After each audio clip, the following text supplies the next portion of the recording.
Hello, Suzanne Ingleton here, aka the Weight Loss Coach, coming to you today with part 3 of our 8-part mini-series about how to master your metabolism.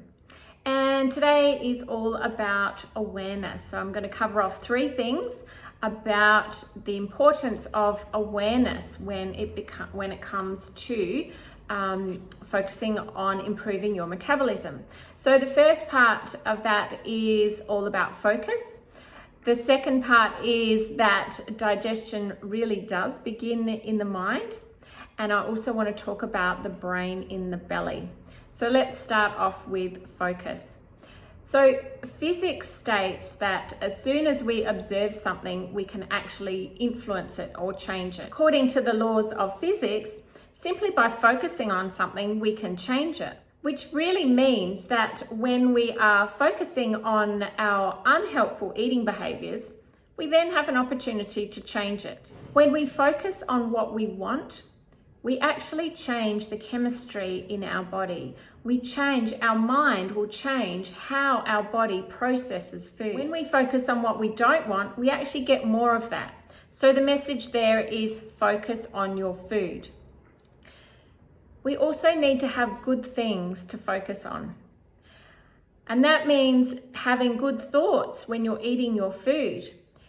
If we are eating our food with unhelpful thoughts, then actually that directly has an impact on how your body will digest and metabolize that food. So why is that important?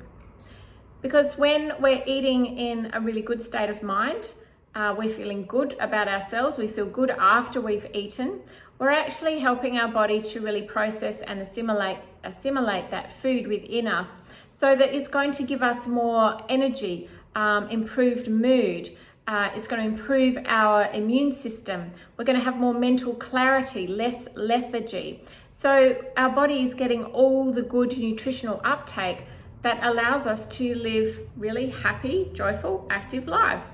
So scientific studies have actually shown that if we are eating in a state of stress, our body just won't uptake and absorb all the minerals and the nutrients that we need. So it's a little bit like talking to a friend and you're giving her lots and lots of details about all the things that you did over the weekend and all the conversations that you had with other people, but she wasn't actually listening to you. You would walk away from that conversation feeling a little bit incomplete, a little bit wishing for more. So I guess that's sort of like how our body feels when we are eating in a distracted way.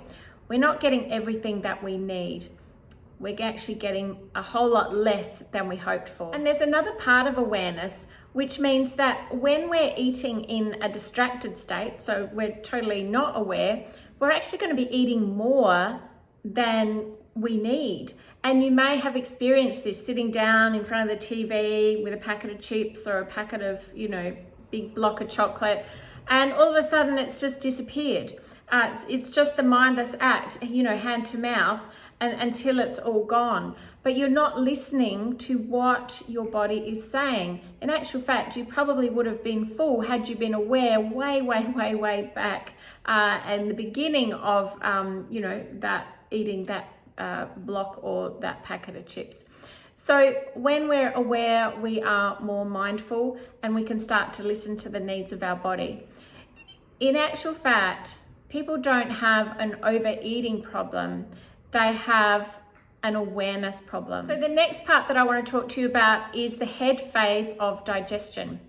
So did you know that there is a head phase? So not only is our gut digesting food, our brain plays a significant role in that digestive process. So this is actually called the cephalic brain response, the head phase of digestion. It's just a fancy word. And what it wants to know is that you have experienced a meal. So what do I mean by that? It means that you have tasted the food, you have noticed the textures, the flavors, the aromas. You've actually sat down and been present, had an experience of the meal. If your brain doesn't detect all of these things and you eat mindlessly and really fast and then move on to the next thing, your brain's thinking, well, I don't remember getting a meal. So it will actually drive your body to go and eat. It will send messages of hunger to go, I don't remember having a meal. I still need to eat something. And it's interesting to know that this part of our head phase digestive process accounts for 30 to 40% of the digestive process in our body. So if we're not present, we're missing out on 30 to 40% of how our body uptakes food and how our body uptakes that nutrition. Another interesting fact is, did you know that thoughts can be fattening? Yes. Have you heard a friend say, or you may have said it yourself, I just have to look at a donut and I put on weight? Well, you know what? There's actually truth in that. Another part of the head phase of digestion is the cephalic insulin response, which means if you are thinking of eating something carby or sweet, and you're constantly thinking about it, in fact, you're fantasizing about it, your whole brain, when I'm talking about this, my mouth is starting to water.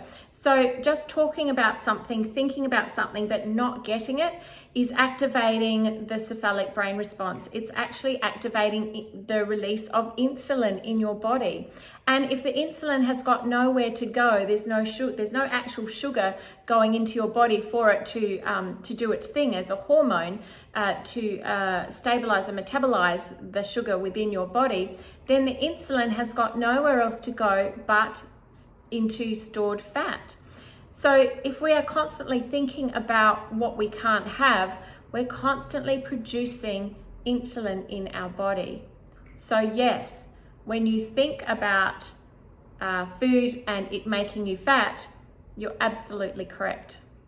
And so let's move on to the third part of today, is the brain in the belly.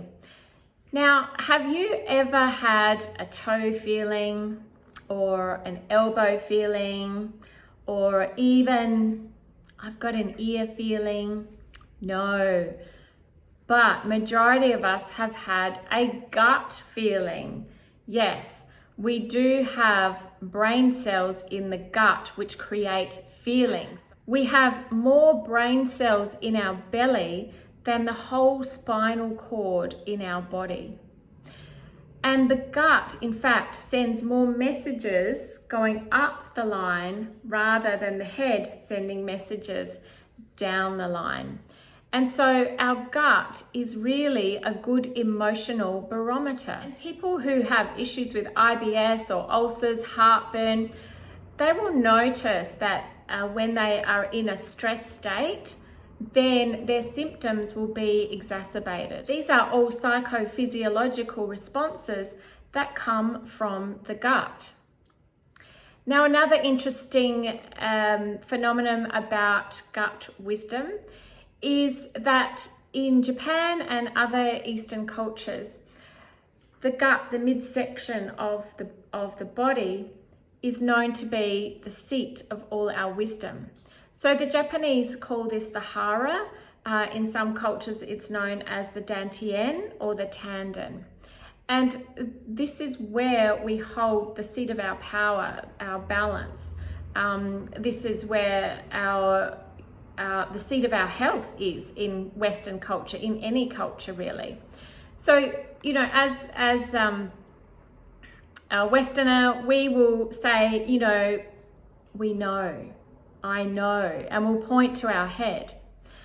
Did you know Japanese, they point to their tummy, I know. So it's very evident that in these very, very ancient cultures who were very much well aware of how our body works and how to listen to the wisdom of our body, that's where we need to start. And in actual fact, there's a story about a Japanese businessman who, if he was making a very, a big transaction, he would metaphorically digest the deal. So he would think about it and metaphorically swallow it, allow it to sit in his gut. And if he had any kind of digestive disturbance, then the deal was off. If he felt good about it, then that's how he would move forwards with his transaction. So next time you eat, please take time to slow down. Really be present with your food. You're going to notice a whole lot more about food than you've ever known before. And you'll be able to listen to the wisdom of your body to only eat what you need and to be so much more satisfied with that food. So there you go. We've covered off on 3 things today about awareness. We've covered off on focus, how digestion begins in the mind, and the brain in your belly. So I hope you found that interesting. Please stay tuned for our next part in the series, which is all about rhythm. Bye-bye for now.